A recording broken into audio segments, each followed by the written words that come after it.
exposure to cold water,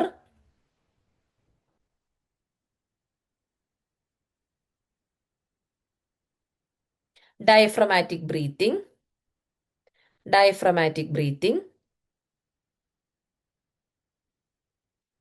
bear down എന്ന് പറയുന്നത് bear down എന്ന് പറയുന്ന വേറൊരു പേരാണ് Valsalva manoeuvre. bear down or Valsalva manoeuvre.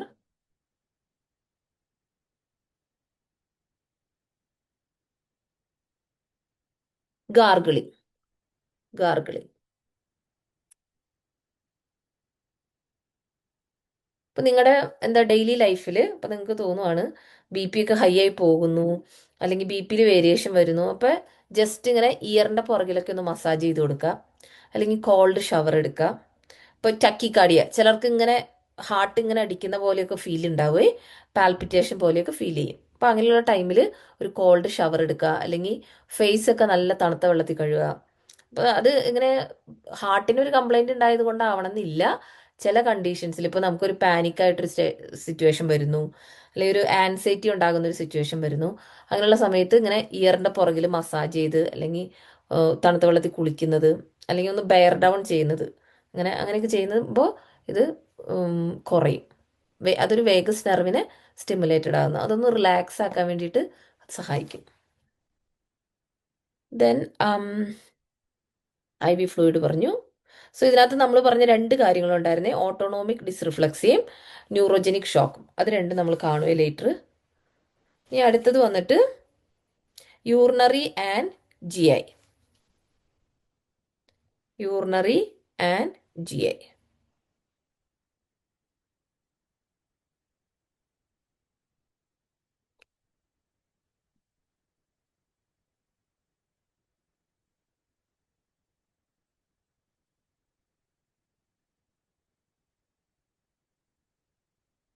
Urinary and GI system interfere when there is a injury, when there is an injury on lumbar region. Lumbar.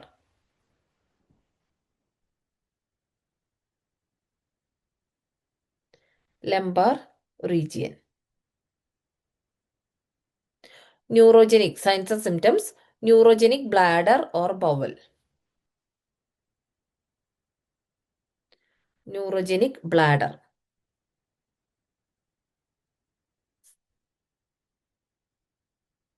Then retention or constipation. Urinary retention or constipation. Then dysphagia. Dysphagia. Inability to swallow. Dysphagia. Stress ulcers. Stomachil stress ulcers.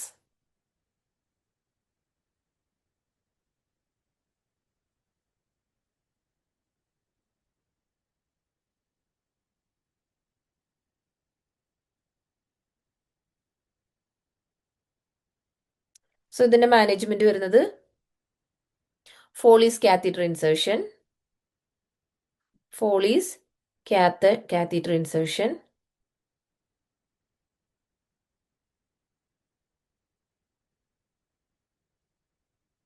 Administration of enema and stool softeners.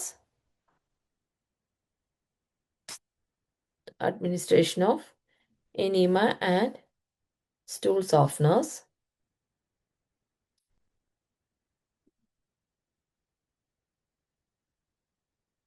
Proton pump inhibitors. Proton pump inhibitors.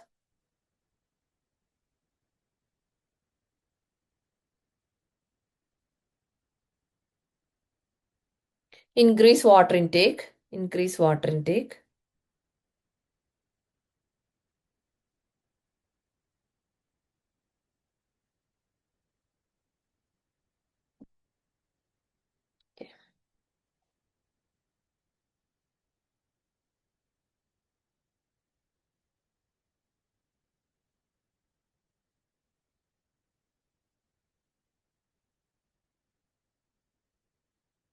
ഇനി general care വരുന്നതാണ്, general management. General management എന്നല്ല, general symptoms and management.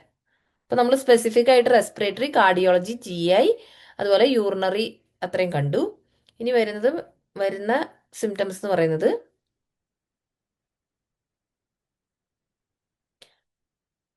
Paralysis. Paralysis എന്ന് വെച്ച് കഴിഞ്ഞാൽ weakness. Paralysis.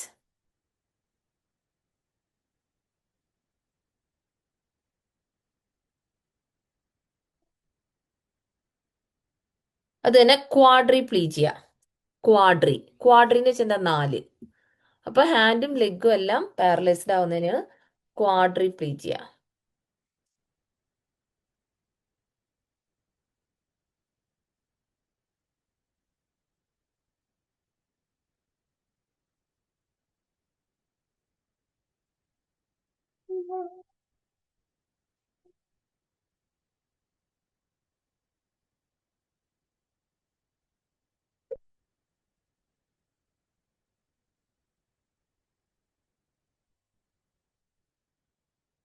ക്വാഡ്രിപ്ലീജിയ ഉണ്ടാകുന്നത് the injury until T1 വരെ. If the patient has injury from C1 to T1.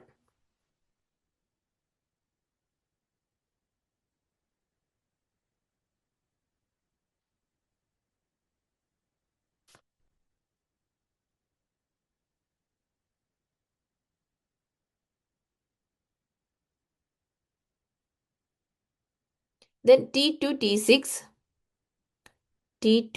T6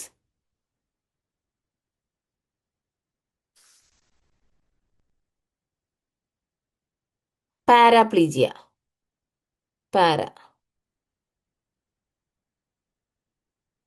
paraplegia.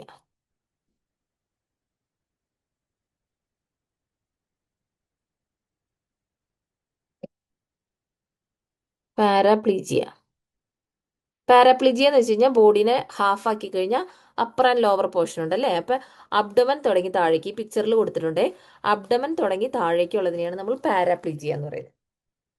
So that is from T2 T6.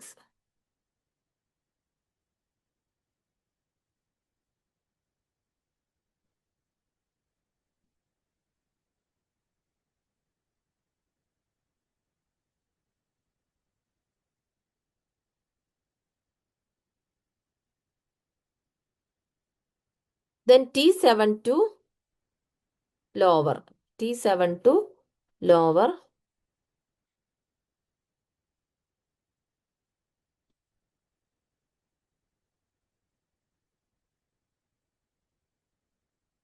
അതും paraplegia എന്ന് തന്നെ പറയുന്നത്, പാരാപ്ലീജിയ.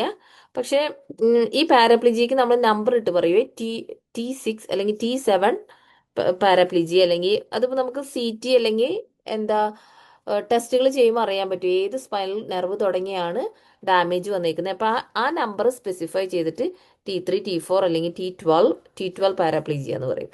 ജസ്റ്റ് ഇത്രയും അറിഞ്ഞിരുന്നാൽ മതി. പാരാപ്ലീജിയ എന്ന് വെച്ച് കഴിഞ്ഞാൽ ഹാഫ് പാരലിസിസ്, ബോഡിയുടെ താഴേക്ക് തുടങ്ങിയുള്ള പാരലിസിസ് ആണ്. Then hemiplegia. അടുത്താണ് ഹെമിപ്ലീജിയ.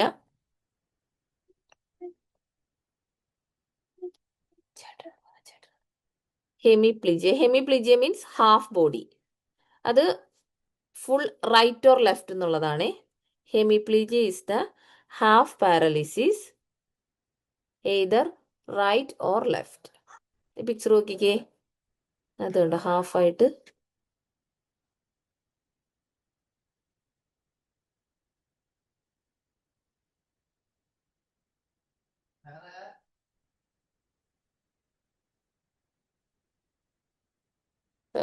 അപ്പൊ ഈ പാരലിസിസ് എന്ന് പറയുന്നത് that's again according to the site of injury.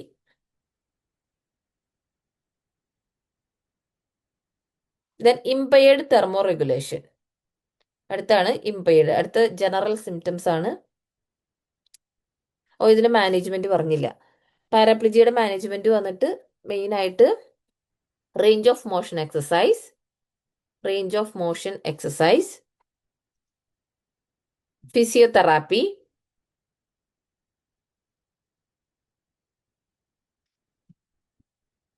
Provide assistive devices,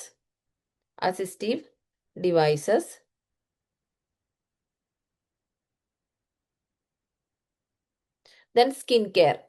skin care.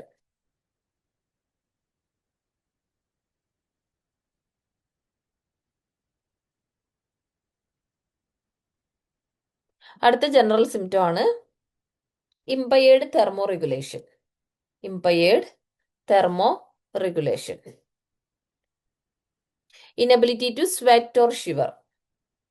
അപ്പൊ നമ്മൾ എന്താ, ചൂട് വരുമ്പോ സ്വെറ്റ് ചെയ്യും, തണുപ്പ് വരുമ്പോ ഷിവർ ചെയ്യും. അത് ഇമ്പയേർഡ് ആയി പോവേ.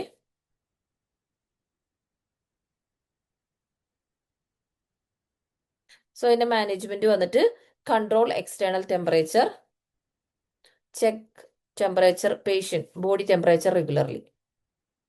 കൺട്രോൾ എക്സ്റ്റേണൽ ടെമ്പറേച്ചർ,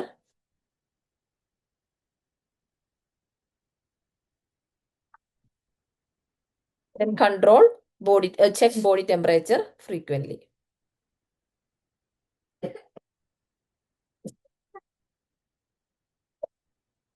then അടുത്തത് pain manage. Pain. patient may have visceral or neuropathic pain. visceral or neuropathic pain. visceral എന്ന് പറയുന്നത് ഇന്റേണൽ പെയിൻ ആണ്, ഇന്റേണൽ ഓർഗൻസിന് ഉണ്ടാകുന്ന പെയിൻ. അതുപോലെ തന്നെ ന്യൂറോപ്പതി പെയിൻ.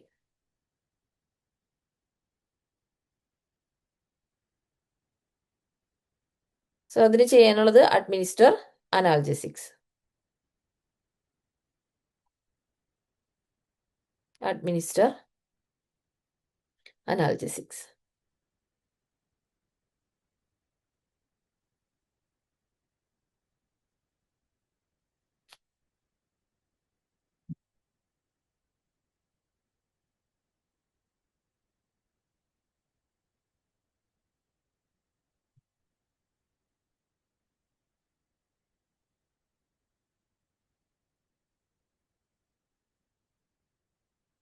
അടുത്ത കണ്ടീഷനാണ് ഓട്ടോണോമിക് ഡിസ്റിഫ്ലക്സിയ. അത് ഈ സ്പൈനൽ കോഡ് ഇഞ്ചുറി തന്നെയുള്ളതാണ്. Autonomic dysreflexia. സ്പെല്ലിംഗ് ഇവിടെ എഴുതിയിടാവേ.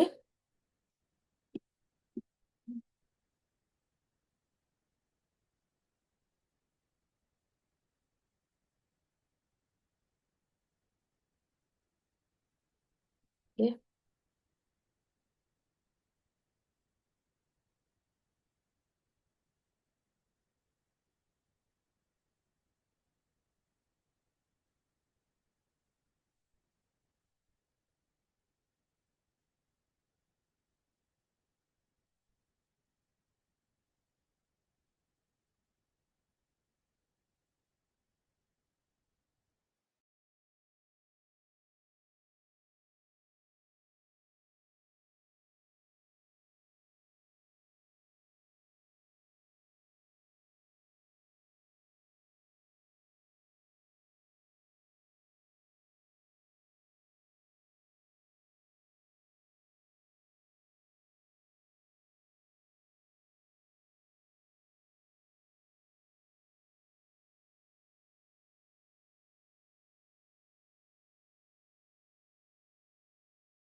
So autonomic dysreflexia it's a medical emergency. പെട്ടെന്ന് ട്രീറ്റ് ചെയ്യേണ്ട ഒരു കണ്ടീഷനാണ്.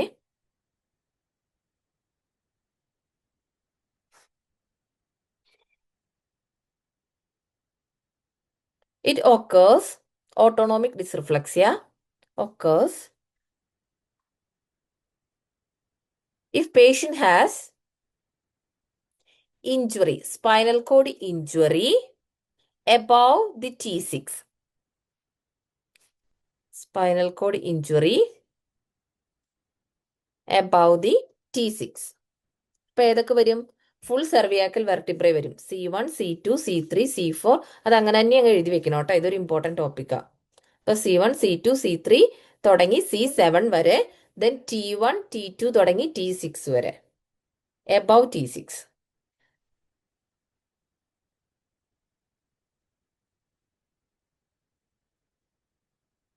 T6ഉം വരുന്നുണ്ട് കേട്ടോ അതിനകത്ത്. T6ഉം വരെയുണ്ട്. ഇറ്റ്സ് ആൻ എക്സാജുറേറ്റഡ് എന്ന് വെച്ച് കഴിഞ്ഞാൽ ഒത്തിരി ഹൈപ്പർ ആക്റ്റീവ് ആയിട്ടുള്ള reflex, exaggerated reflex,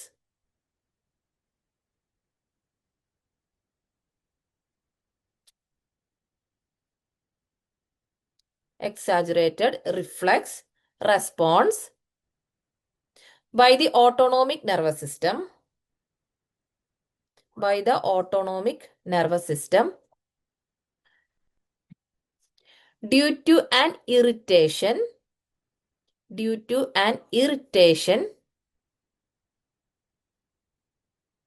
below the site of spinal injury.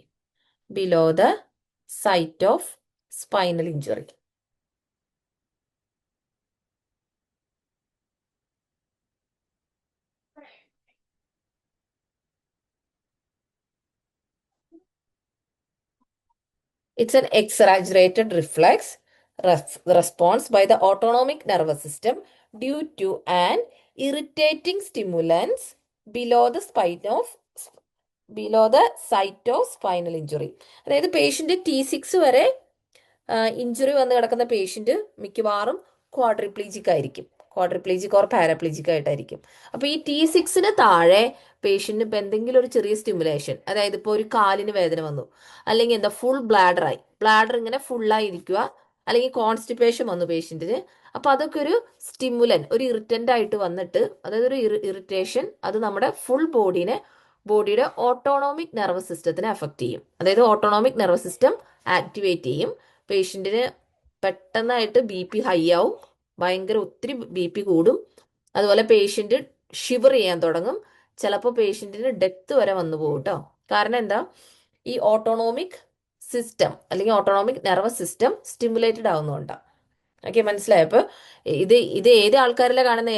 എല്ലാ സ്പൈനൽ കോഡ് ഇഞ്ചുറിയിലും കാണുന്നുണ്ടോ? ഇല്ല. സി തുടങ്ങി, അതായത് കംപ്ലീറ്റ് സെർവിയാക്കൽ സ്പൈനൽ കോഡ് ഇഞ്ചുറി, അതുപോലെ തന്നെ T6 വരെയുള്ള ഇഞ്ചുറി ഉള്ള ആൾക്കാർക്കാണ് ഓട്ടോണോമിക് ഡിസ്റിഫ്ലക്സി ഉള്ളൂ. ഇപ്പൊ സേക്രൽ റീജിയൻ, അവിടെ ഒരു സ്പൈനൽ കോഡ് ഇഞ്ചുറി ഉണ്ടായി, പേഷ്യന്റിന് ഓട്ടോണോമിക് ഡിസ്റിഫ്ലക്സി ഇല്ല. ഇത് T6 എബോവ് ഉള്ള കണ്ടീഷനിൽ മാത്രമേ ഉള്ളൂ. ഇനി അത് എപ്പോഴാണ് വരുന്നത്? എപ്പോഴും വരുമോ? എപ്പോഴും വരത്തില്ല. അവിടെ ഏതെങ്കിലും ഒരു സ്റ്റിമുലസ്, ഒരു ഇറിറ്റേഷൻ വരണം. ആ ഇറിറ്റേഷൻ എന്ന് പറയുന്നത് ചിലപ്പോൾ യൂറിൻ പോവാത്തതായിരിക്കും. യൂറിൻ പോവാതിരിക്കുമ്പോൾ എന്ത് സംഭവിക്കും? ബ്ലാഡർ ഇങ്ങനെ ഫുള്ളായി നിൽക്കും. അപ്പൊ അതൊന്ന് ഇറിറ്റേറ്റ് ചെയ്യും. നമുക്ക് ബ്ലാഡർ ഫുള്ളായി എന്താ പറ്റുന്നത്? നമുക്ക് പെട്ടെന്ന് യൂറിൻ പാസ് ചെയ്യണമെന്നൊരു ടെൻഡൻസി ഉണ്ടാവും അല്ലേ? ഇവർക്ക് അതൊരു എന്താ ത്രെട്ടായിട്ടാണ് വരുന്നത്. അതായത് ബോഡി ത്രെട്ട് അല്ലെങ്കിൽ ബോഡി സ്റ്റിമുലേഷൻ ആയിട്ട് വന്ന് BP ഒക്കെ ഹൈ ആവും. പിന്നെ എന്താ, കോൺസ്റ്റിപ്പേഷനിൽ ഫീക്കൽ ഇമ്പാക്ഷൻ ആണ്. സ്റ്റൂൾ ഇങ്ങനെ ഇമ്പാക്ട് ചെയ്ത് കിടക്കും. ചിലപ്പോൾ എന്തായിരിക്കും, ഇൻഗ്രോൺ ആയിട്ടുള്ള നെയിൽ ഇങ്ങനെ അകത്തേക്ക് വളർന്ന് ഇങ്ങനെ അകത്തേക്ക് കയറത്തില്ലേ, അതൊരു ഇറിറ്റേഷൻ ആയിരിക്കും. പിന്നെ വരുന്നത് എന്താ, ബെഡ്, റിങ്കിൾഡ് ആയിട്ടുള്ള ബെഡ് ഉണ്ടല്ലോ. അപ്പോൾ ഇവർ ക്വാഡ്രിപ്ലീജിക് ആയിട്ട് അല്ലെങ്കിൽ പാരാപ്ലീജിക് ആയിട്ട് കംപ്ലീറ്റ്ലി ബെഡ് റിഡൺ ആണ്. അപ്പോൾ ഒരു റിങ്കിൾഡ് ബെഡിൽ ഇങ്ങനെ കിടക്കുമ്പോഴേക്കും അതൊരു പെയിൻ സ്റ്റിമുലസ് ഉണ്ടാക്കും. കാരണം അവിടെ സ്കിന്ന് ബ്രേക്ക് ഡൗണിന് ചാൻസ് ഉണ്ട്. സോ ഒരു പെയിൻ സ്റ്റിമുലേഷൻ ഉണ്ടാക്കിയിട്ട് അതൊരു ത്രെട്ടായിട്ട് വന്ന് പേഷ്യന്റിന് ഓട്ടോണോമിക് ഡിസ്റിഫ്ലക്സി ഉണ്ടാവും. പിന്നെ എന്തൊക്കെയാ ഓട്ടോണോമിക് ഡിസ്റിഫ്ലക്സിയിൽ സംഭവിക്കുന്നതെന്നുള്ളതാണ്.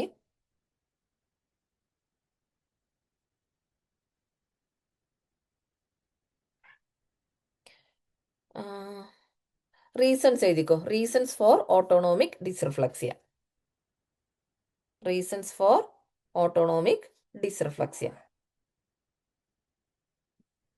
Mainly 3 B's. ബ്ലാഡർ, അതിനകത്ത് വരുന്നതാണ് ഫുൾ ബ്ലാഡർ,